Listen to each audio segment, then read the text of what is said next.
The war had been going on for 3 long years across the galaxy. 2 powerful groups, the Zephyrian Empire and the Crystalline Collective, had been fighting each other with no end in sight.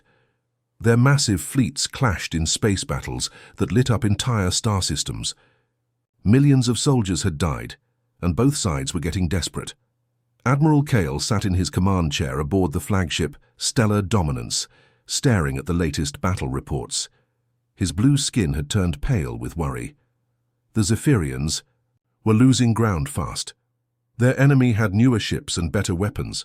Something had to change or they would face total defeat within months. That's when the message arrived that made his blood run cold. His intelligence officer, a nervous young captain named Dex, rushed onto the bridge with a data pad clutched in his shaking hands. "Sir, we've intercepted communications from the Collective," Dex said, his voice barely above a whisper. "They're considering reaching out to the humans." The entire bridge fell silent. Every alien officer turned to stare at their admiral. Kyle felt his heart skip a beat. In all his years of military service, he had hoped never to hear those words. "Are you certain?" Kyle asked, though he already knew the answer from the look of terror on his officer's face. "Yes, sir, and sir, there's more. Our own high command is discussing the same option." Kyle stood up so fast his chair spun backward. The humans were legendary throughout the galaxy, but not in a good way. They were the species that other civilizations used to scare their children into behaving. Stories of human warfare tactics were told in hushed voices in military academies across 1,000 worlds. Unlike every other intelligent species in the galaxy, humans didn't follow the normal rules of war. They didn't care about honor or tradition. They would use anything as a weapon, even their own ships. There were reports of human captains deliberately crashing their vessels into enemy fleets, turning billion-credit starships into giant bombs. The Galactic Council had tried to civilize human warfare for decades. They created rules about what weapons could be used and how battles should be fought. Most species followed these guidelines because they made sense. War was supposed to be organized, predictable, almost like a deadly game with clear rules. Humans treated war like it was personal. They fought dirty, used tricks, and never gave up even when losing. Worst of all, they seemed to enjoy it. Kyle knew he had to act fast. If both sides brought humans into this war, it would stop being a conflict between civilized empires and turn into something horrifying. He needed to contact Admiral Nix of the Crystalline Collective immediately. "Open a secure channel to the Collective flagship," Kyle ordered. "Priority 1 emergency communication." His communications officer looked confused. "Sir, we're at war with them." "Not anymore," Kyle replied grimly. "At least not until we solve a much bigger problem. We need to talk before someone makes the worst mistake in galactic history. The war between empires could wait. The human problem needed to be stopped before it started, or everyone would regret it." Captain Hansol leaned back in his chair aboard. The UES Vengeance, scrolling through the most entertaining reading material in the galaxy. The Galactic Military Ethics Committee's complaint files about human warfare tactics had become his favorite source of amusement during long patrol shifts. "Hey Sora, listen to this one," Hansol called to his tactical officer, who was reviewing weapon systems at her station. "The Altarian Defense Force is filing a formal complaint because we used a broken cargo hauler as a battering ram during the Proxima Station incident." Lieutenant Sora looked up from her console with a grin. "Wait, they're mad about that? It worked perfectly. We cleared their entire defensive line with one old transport ship. Gets better," Hansol continued reading. "They claim it was an unconscionable waste of valuable resources and violated the sacred principles of honorable combat." He shook his head in disbelief. "Sacred principles? We were trying to win a battle, not perform a religious ceremony." The reputation that preceded humanity through the galaxy was both hilarious and terrifying to other species. While aliens built their military strategies around ancient traditions and formal rules of engagement, humans had a much simpler approach: use whatever works. During the Kepler conflict, when human forces ran out of proper missiles, they loaded their torpedo tubes with chunks of space debris and dead satellites. The enemy fleet couldn't understand why their sensors were detecting incoming garbage until it punched holes through their hull plating at incredible speeds. "Remember the complaint from the Vegan Trade Federation?" Sora asked, pulling up another file. They were upset because we turned our damaged destroyer into a guided bomb and took out their entire command ship. Oh, that was beautiful, Han Solo laughed. Captain Minho's ship was going to explode anyway from engine damage. Instead of abandoning it, he programmed the autopilot to ram their flagship and evacuated his crew at the last second. One broken ship for their most expensive vessel. Best trade deal in military history. The aliens just didn't understand human thinking. When a human ship got damaged beyond repair, it became a weapon. When supplies ran low, they improvised new ones. When facing impossible odds, they found creative ways to cheat. The Galactic Military Ethics Committee had received over 200 formal complaints about human tactics in just the past 5 years. There were protests about humans using civilian ships as decoys, complaints about turning asteroid miners into kinetic weapons, and formal objections to the human practice of ramming enemy vessels. Look at this beauty, Sora said, highlighting another complaint. The Centauri Alliance is demanding we stop using our own escape pods as improvised missiles. They say it's psychologically disturbing to watch humans weaponize their own life-saving equipment. Disturbing? Han Solo raised an eyebrow. It's efficient. Why waste perfectly good acceleration systems just because they're attached to escape pods? What really scared other species wasn't just human creativity in warfare. It was the attitude behind it. Most galactic civilizations treated their starships like precious art pieces, carefully preserved and maintained for generations. Humans treated ships like tools, ready to be used up and thrown away if it meant winning. The files were full of shocked alien commanders, describing human captains who smiled while ordering their own vessels to be destroyed for tactical advantage. This wasn't desperation or madness, as many aliens hoped to believe. It was calculated strategy that put victory above everything else, including their own expensive equipment. The message arrived at the worst possible time for the crystalline collective, but the best possible time for humanity. Commander Ji-Ho was in the middle of what he called creative training exercises when the encrypted transmission reached his ship. "Sir, we're receiving an unusual signal," Communications Officer Park called out from his station aboard the UES. "Thunder. It's coming from outside our normal patrol area, heavily encrypted and definitely not human in origin." Ji-Ho looked up from the tactical display where he'd been planning a mock battle scenario involving asteroid belts and abandoned space stations. His crew had been getting too comfortable with standard combat drills, and he believed in keeping them sharp with unconventional challenges. "Put it through," Ji-Ho ordered, settling into his command chair with curiosity. The holographic display flickered to life, revealing a crystalline being that looked like living gemstone. The alien's body caught the light in beautiful patterns, but its expression showed pure desperation. "Greetings, humans of Earth," the alien began, its voice carrying a strange musical quality. "I am Ambassador Kirax of the Crystalline Collective. We require your military assistance in a conflict that threatens our very existence." Major Haye Jin, Ji-Ho's second-in-command, practically bounced in her seat with excitement. She had been hoping for something like this ever since joining the Space Force. All their training, all their preparation, and they'd never had a chance to test human tactics against a real alien enemy. "This is incredible," Haye Jin whispered to Ji-Ho. "Our first real interstellar war. Think about what we could learn." Ji-Ho held up a hand for silence as the alien continued explaining their situation. The Crystalline Collective had been fighting the Zephyrian Empire for 3 years with no clear victory in sight.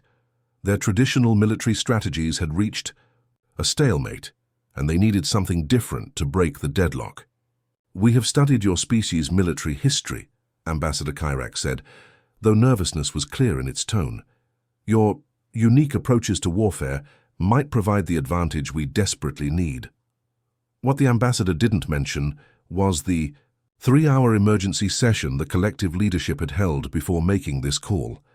Half the council had argued against contacting humans, citing the horror stories that circulated through galactic military channels. The other half insisted they had no choice left. "Sir," He-Jin said quietly, "this could be exactly what we've been preparing for, a chance to test everything we've learned about space combat against actual enemy forces."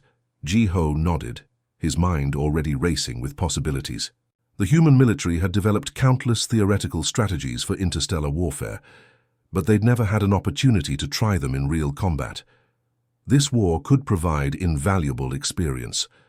"We'll need detailed intelligence reports," Jiho said to the alien ambassador. "Fleet compositions, typical battle formations, weapons capabilities, and supply lines. Also, what rules of engagement are you currently following?" The crystalline being looked confused by the last question. "Rules of engagement? We follow the Galactic Convention of Civilized Warfare, as do all respectable species." Hyejin and Jiho exchanged glances. They'd heard about these galactic military conventions, but had always found them laughably restrictive. Who fought a war with rules that made victory harder to achieve? "We'll review your situation and provide our response within 48 hours, Jiho replied diplomatically. As the transmission ended, Jiho was already mentally drafting tactical assessments. He had no idea that across the galaxy, military commanders were having nightmares about exactly this scenario. Admiral Kale knew he needed to see the human fleet for himself before panic spread through his entire military. He selected his best reconnaissance team, led by Commander Zith, a specialist in covert operations who had successfully spied on enemy fleets for over a decade. "Your mission is simple," Kyle told the three-ship surveillance group. "Get close enough to observe human military operations without being detected. I need to know what we're dealing with before anyone makes contact with them." Commander Zith had studied every alien species in the galaxy, but nothing could have prepared him for what he witnessed at the human fleet staging area near Jupiter. The first thing that shocked him was the size of human battleships. While most galactic civilizations built elegant, streamlined vessels that looked like works of art, human warships looked like flying fortresses.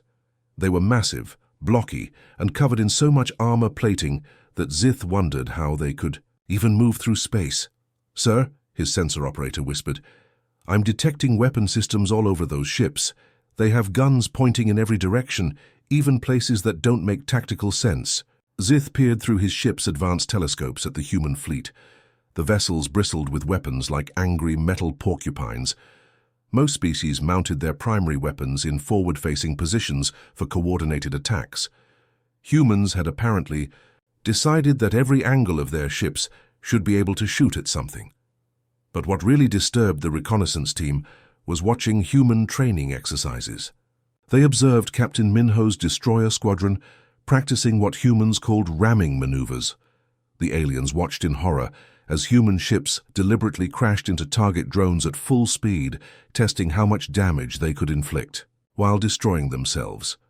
"They're using their own ships as weapons," Zith's tactical analyst said, his voice shaking. "Not as a last resort, but as a planned strategy." The surveillance team documented human vessels with multiple engine systems, backup power cores, and redundant life support. While other species built ships to last for centuries, humans seemed to design their vessels expecting them to be blown up regularly. During one training exercise, they watched a human captain order his crew to abandon ship, then remotely pilot the empty vessel into a simulated enemy formation. The explosion took out 3 target ships. When the exercise ended, the human officers were laughing and congratulating each other on the successful test. "Sir," the communications officer reported, "I've been monitoring human fleet communications. They're discussing something called acceptable loss ratios and debating whether sacrificing 2 of their destroyers would be worth eliminating 1 enemy battleship." Zith felt sick. Every other military in the galaxy would consider losing even 1 ship a tragedy requiring formal investigation. Humans were casually planning to throw away multiple vessels like they were disposable ammunition. The final horror came when they observed human engineers modifying civilian cargo ships. The humans were installing military-grade engines and basic weapons systems, turning peaceful transport vessels into improvised warships. They weren't just preparing their military fleet for combat, they were converting their entire civilian space fleet into potential weapons. "Record everything," Zith ordered his crew. "Admiral Kale needs to see this with his own eyes." As they prepared to return with their intelligence, Zith realized they weren't just observing a different military philosophy. They were watching a species that approached warfare like it was an engineering problem, willing to sacrifice anything to achieve victory. The humans didn't just fight wars, they industrialized destruction. Commander Ji-ho stared at the datapad in complete disbelief. The UES Thunder had just arrived at the edge of the war zone, and the Crystalline Collective had sent over their official rules of engagement. The document was 47 pages long and seemed designed to make winning a war as difficult as possible. "Major Hyejin, are you seeing this?" Ji-ho called to his second-in-command, who was reviewing the same materials at her station. "Sir, I've read it 3 times, and I still can't believe it's real," Hyejin replied, shaking her head. "According to this, we can't target enemy supply lines, we can't use kinetic bombardment, and we have to give 24 hours notice before attacking any major installation." The bridge crew gathered around as Ji-ho read some of the more ridiculous restrictions allowed. No biological weapons, no autonomous AI weapons, no targeting of civilian infrastructure, no ramming attacks, and no use of improvised explosive devices. He looked up at his officers. How exactly are we supposed to fight a war with these limitations? Communications Officer Park raised his hand tentatively. "Sir, there's also a section about honorable single combat between capital ships and something called formal surrender protocols that require us to accept enemy capitulation even if it's tactically disadvantageous." The human crew exchanged bewildered glances. These galactic warfare conventions seemed designed by people who had never actually been in a life-or-death situation. Fighting with these rules would be like trying to win a boxing match while wearing a straitjacket. "What's our assessment of enemy fleet strength?" Ji-ho asked his tactical team. Corporal Da-Yun, the ship's tactical specialist, pulled up her analysis on the main screen. "Based on the intelligence we received, the Zephyrian Empire has about 200 ships in this sector, including 15 heavy battleships. Their flagship is a massive dreadnought called the Void Crusher." She pointed to the enemy formation displayed on the tactical map. "If we follow these engagement rules, a conventional battle could take months. But if we ignore the restrictions..." Da-Yun paused, studying the enemy positions. "We could probably end this war in a week. Their flagship is positioned poorly for defense. We could just ram it with one of our heavy cruisers and take out their command structure." The moment those words left her mouth, several Crystalline Collective observers on the bridge made choking sounds. Ambassador Kyrax, who had been silently watching the human tactical discussion, suddenly turned a pale blue color and swayed dangerously. "Ram their flagship," Ambassador Kyrax stammered. "You would sacrifice an entire ship and crew just to destroy one enemy vessel." "Well, we'd evacuate the crew first," Da-Yun explained matter-of-factly. "Set the ship on autopilot, launch everyone in escape pods, then guide it into their command ship. Basic tactical exchange. One of our damaged cruisers for their most important vessel. That's an excellent trade ratio."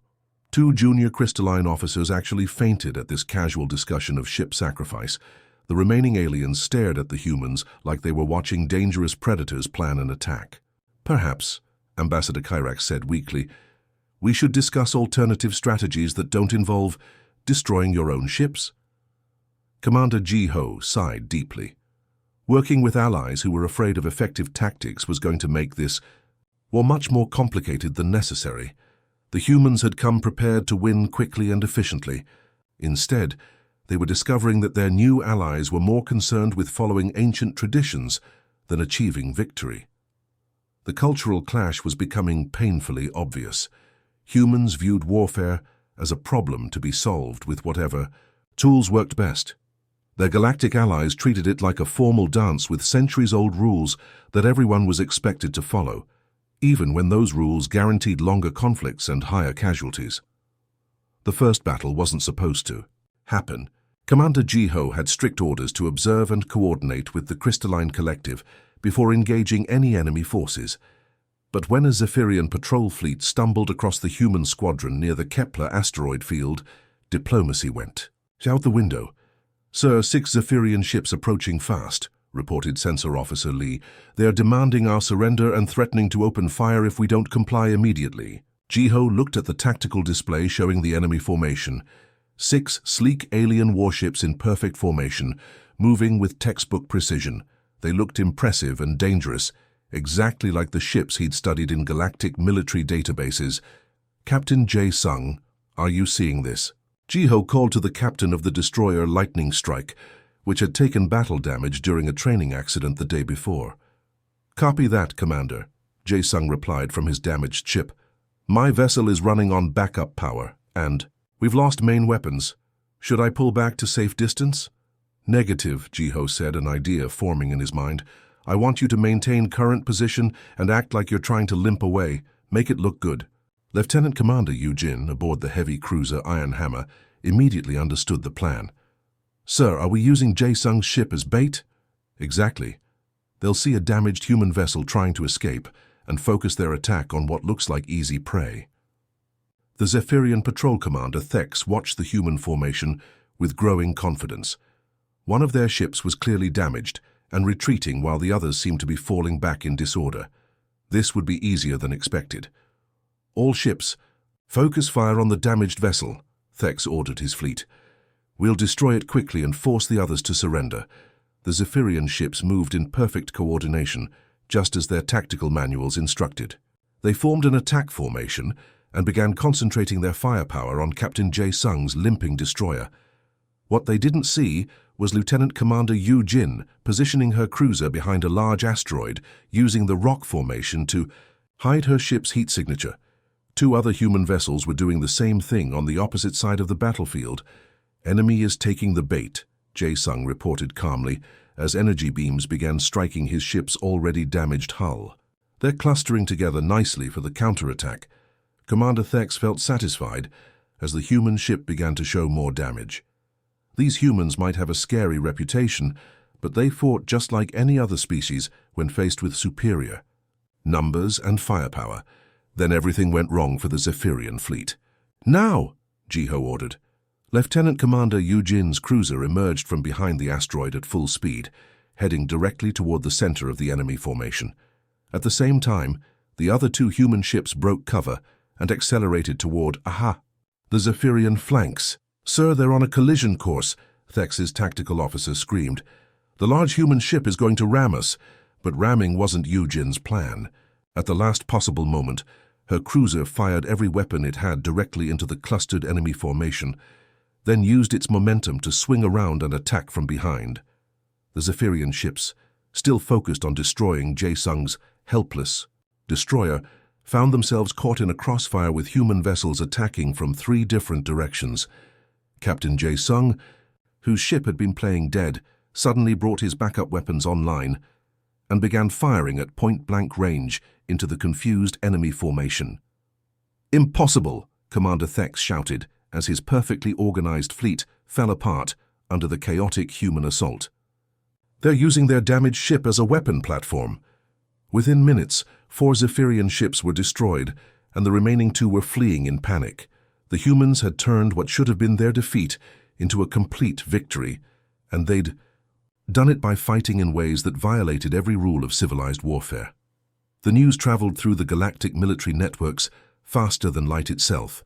Within hours of the engagement, every fleet commander in the sector was reading the battle reports with growing horror.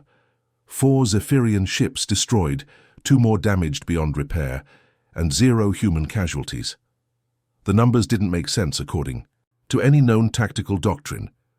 Admiral Kale sat in his command center, staring at the tactical analysis his officers had prepared. The data showed impossible things happening during the battle. Ships appearing from nowhere, damaged vessels fighting more effectively than healthy ones, and coordinated attacks that seemed to violate the basic laws of space combat. "Sir," his intelligence officer reported nervously, "we're receiving urgent communications from every patrol fleet in the region. They're all asking for updated tactical guidelines on how to fight human forces." "What guidelines can we give them?" Kyle asked, bitterly. "Everything we know about warfare is apparently useless against these people." Meanwhile, on the other side of the conflict, Ambassador Kyrax of the Crystalline Collective was having his own crisis. The emergency council meeting had been going on for 6 hours, and half the leadership wanted to immediately cancel their alliance with humanity. "They're monsters," declared Councillor Vex, his crystalline body flashing angry red colors. "We asked for military assistance, not a partnership with lunatics who treat billion-credit starships like disposable weapons." But the desperate situation hadn't changed. The Crystalline Collective was still losing the war against the Zephyrian Empire, and now they had unleashed something that scared both sides equally. Commander Jiho, completely unaware of the panic he had caused, was having the time of his life. He sent an excited message back to Earth's military command, requesting immediate reinforcements. "Admiral Seung-ho, you need to see this combat zone." Jiho's transmission began. "We've got enemy fleets scattered across 12 star systems, perfect defensive positions to test our asteroid belt tactics, and opponents who fight with such predictable patterns that it's like training exercises with live ammunition." Admiral Seung-ho, reviewing the message aboard his flagship near Mars, couldn't help but smile. Jiho's enthusiasm was infectious, and the tactical opportunities did sound interesting. He began preparing orders to deploy 3 additional battle groups to the conflict zone. "Sir," his aide asked, "what should we tell the Galactic Council if they ask about our military build-up?" "Tell them we're conducting extended training exercises," Seung-ho replied. Which is technically true. The Zephyrian Empire, faced with the prospect of fighting humans on the enemy side, made a desperate decision. High Command authorized their ambassadors to secretly contact Earth's government and offer massive payments for human mercenary forces. The secret meeting took place on a neutral space station, where Zephyrian negotiators tried to explain their situation to a bemused human trade representative. "So you want to hire human military contractors to fight against other humans?" the Earth representative asked, trying to understand the request. "We're willing to pay triple the standard mercenary rates," the Zephyrian ambassador insisted. "Your people are clearly superior warriors. We need them on our side." What the aliens didn't understand was that humans found the whole situation hilarious. Earth's military leadership was already coordinating between both the official forces, helping the Crystalline Collective, and the mercenary units the Zephyrians wanted to hire. The original war between the 2 galactic empires had become almost forgotten. Both sides were now focused entirely on the human problem, either getting more humans on their side or figuring out how to fight against them. Fleet commanders across the galaxy were requesting emergency tactical updates, holding crisis meetings, and desperately trying to develop new strategies for fighting an enemy that didn't follow any recognizable patterns. The humans, meanwhile, were treating the whole situation like an advanced training exercise with excellent learning opportunities. The emergency session of the Galactic Council had never seen anything like it. Representatives from 43 different species packed into the massive assembly hall on Nexus Prime, all united by a single terrifying concern. The humans were changing everything about how wars were fought, and it had to stop immediately. Chancellor Vexara of the Altarian Federation called the session to order, her usually calm demeanor replaced by barely controlled panic. "Fellow representatives, we face an unprecedented crisis. The human military presence in the Zephyrian collective conflict threatens to fundamentally alter galactic warfare forever." The hall erupted in worried chatter from dozens of different species. Representatives from the insectoid hive worlds clicked their mandibles nervously, while the crystalline beings from the outer rim flickered with anxious colors. "The reports from the combat zone are disturbing," continued Ambassador Thex, who had barely survived the first human engagement. "These beings don't fight like civilized species. They use their own ships as weapons, ignore all established military protocols, and seem to enjoy destroying expensive equipment." Senator Kiros from the Merchant Guild stood up, his multiple arms gesturing wildly. "The economic implications alone are staggering. If human tactical methods spread to other species, the entire military-industrial complex will collapse. Who's going to buy expensive battleships if everyone starts ramming them into each other?" What really terrified the Galactic Council wasn't just the immediate threat of human tactics, but the possibility that other species might start copying them. Military academies across the galaxy were already requesting detailed analysis of human engagement methods. Some younger officers were apparently expressing interest in these innovative approaches to space combat. "We've intercepted communications from both the Zephyrian Empire and Crystalline Collective," reported Intelligence Director Nix. "Both sides are now trying to recruit additional human forces. If we don't act immediately, This conflict will become a proxy war between different human military groups. The solution they proposed was unprecedented in galactic history. Rather than allow the war to continue with human involvement, the Galactic Council would force an immediate peace by offering both warring empires everything they had been fighting for. "We are prepared to authorize the largest territorial redistribution in recorded history," announced Chancellor Vexara. "The Zephyrian Empire will receive the disputed mining systems in the Beta sector, while the Crystalline Collective gets exclusive trading rights to the Gamma Nebula region." The economic package was equally massive. Low-interest loans, technology transfers, and guaranteed trade agreements that would make both empires far wealthier than they had been before the war started.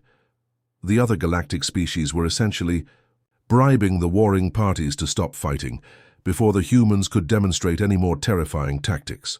"Additionally," the Chancellor continued, "we're establishing a new galactic defense protocol.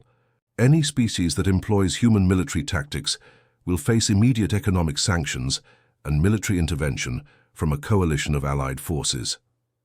Behind closed doors, the real discussion was even more desperate.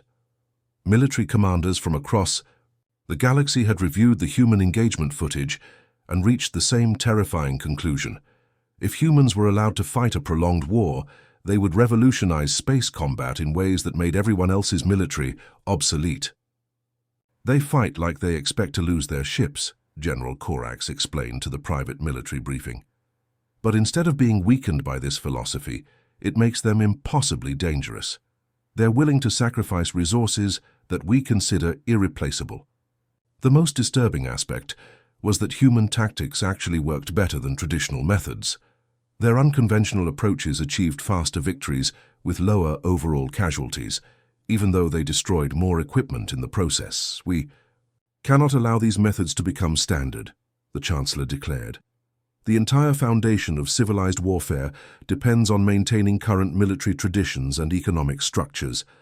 The intervention had to succeed, because the alternative was watching human tactical innovation spread throughout the galaxy, making centuries of military doctrine completely worthless."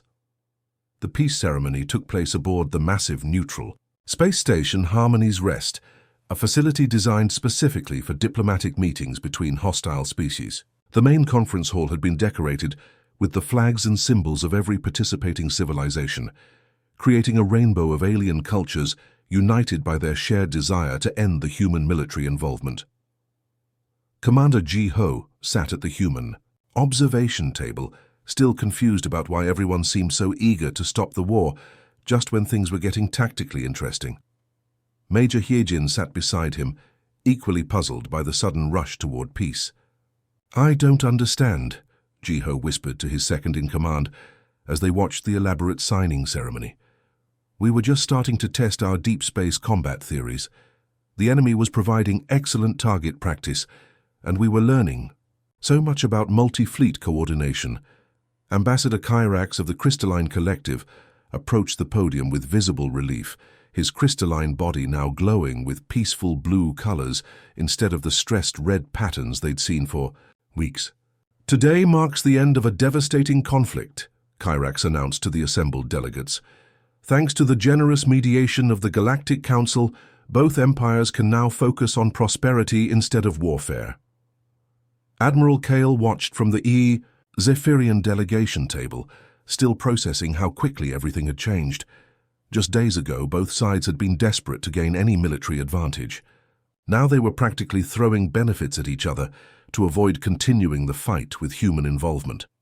The peace treaty itself was unlike anything in galactic history. The Zephyrian Empire received 3 star systems they had been fighting, 4+ exclusive mining rights to asteroid belts they had only dreamed of controlling. The Crystalline Collective got trade monopolies and technological licenses worth more than their entire military budget. But the most unusual part was the Human Military Consultation Protocol, buried in the treaty's appendices. Both empires, along with dozens of other galactic civilizations, had agreed to pay massive consulting fees to human military experts in exchange for tactical advice rather than direct combat involvement. Essentially, explained Chancellor Vexara during the closing remarks, We're hiring human strategic expertise while keeping human ships out of our conflicts. Commander Jiho leaned back in his chair, trying to process this turn of events. So they're paying us enormous amounts of money to tell them how to fight wars, but they don't want us to actually fight. Apparently so, Hyejin replied, reviewing the consultation contract on her data pad. Look at these payment schedules. We're going to make more money giving tactical seminars than we would have earned from military contracts. As the ceremony concluded, Captain Dongwook's battle group began preparing for departure. His ships had arrived as reinforcements, but would now return to Earth without firing a single shot in anger.